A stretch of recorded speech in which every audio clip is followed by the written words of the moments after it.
Okay, so we all think we know the story of Icarus, right? You've got this boy, he's given wings made of feathers and wax, and, well, in a classic moment of youthful overexcitement, he flies way too close to the sun, the wings melt, he plunges to his death.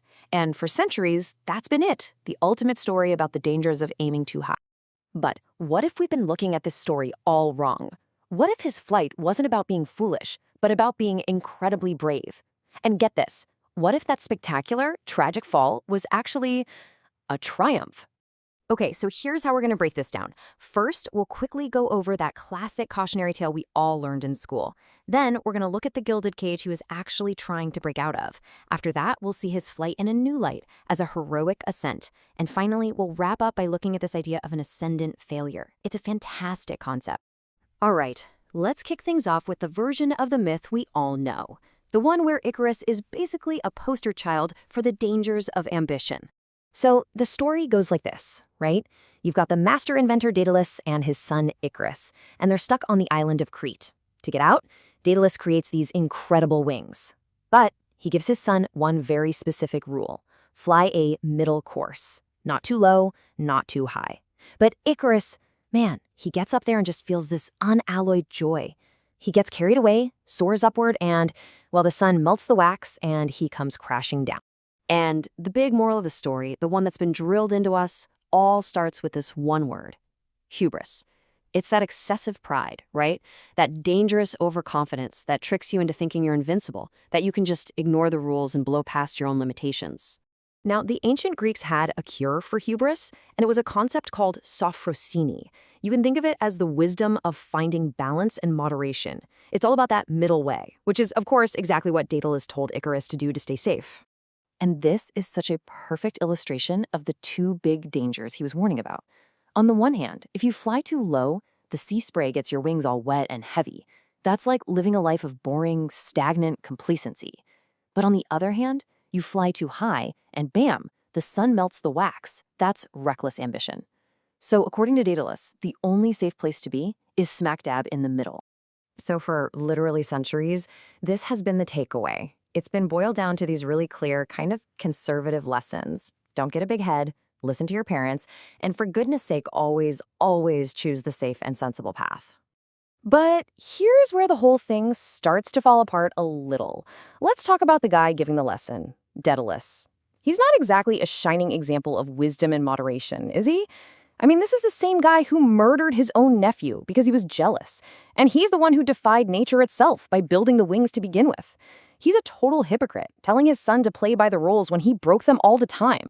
And that hypocrisy is the key that unlocks a totally radical new way of looking at this story. It begs the question, what if Icarus wasn't disobeying a wise old dad? What if he was escaping a jailer? And that leads us right to the absolute core of this new interpretation. Just think about it for a second. What if that supposedly safe middle path wasn't about wisdom, but was just another kind of cage? I mean, seriously, think about it. Daedalus's claim to fame was designing the labyrinth. The guy was a master prison architect. So when you look at it that way, his super careful flight path, it doesn't sound like fatherly advice anymore, does it? It sounds like an internalized prison, a cage made of rules and fear, built to keep his son under control. Icarus wasn't just escaping an island, he was breaking out of his father's psychological prison. And you can really see this whole shift laid out here. That middle way, it's not wisdom anymore, it's just a philosophy based on fear. And obeying authority, nope, that's something you have to reject to be truly free. But maybe the biggest flip of all is how we define failure. In this new view, the fall isn't the tragedy. The success was the magnificent experience of even trying to reach the sun in the first place. So by shattering all those old rules, Icarus transforms. He's no longer just a warning. He becomes something much, much bigger. A hero who forges a whole new set of modern values. You can actually break it down into 4 incredible, revolutionary ideas that come from his flight. First, he expands what's possible for humanity. He proves we can and should reach for the stars. Second, he shows us that to make real progress, you have to embrace risk and break some rules.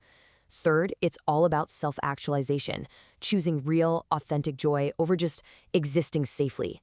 And finally, number 4, his fall teaches us resilience. We learn from the burn to innovate and do better next time. So, in this heroic version of the story, just surviving isn't the point. The real goal is chasing that profound, ecstatic moment of self realization. It's about choosing to live fully and embrace your own destiny, no matter how dangerous that might be. Okay, and this brings us to the final piece of the puzzle. And honestly, it might be the most powerful idea of all. Seeing Icarus's fall not as a failure, but as an ascendant, triumphant moment. If you think about it from, say, an engineer's or an innovator's perspective, his fall wasn't just a tragedy, it was data, an indispensable data point. His sacrifice gave us crucial information.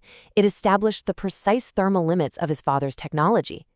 Basically, he had to crash and burn to show everyone else exactly how high they could fly. And this isn't just some abstract philosophical idea either. It's perfectly embodied in a real-world project called, you guessed it, Project Icarus.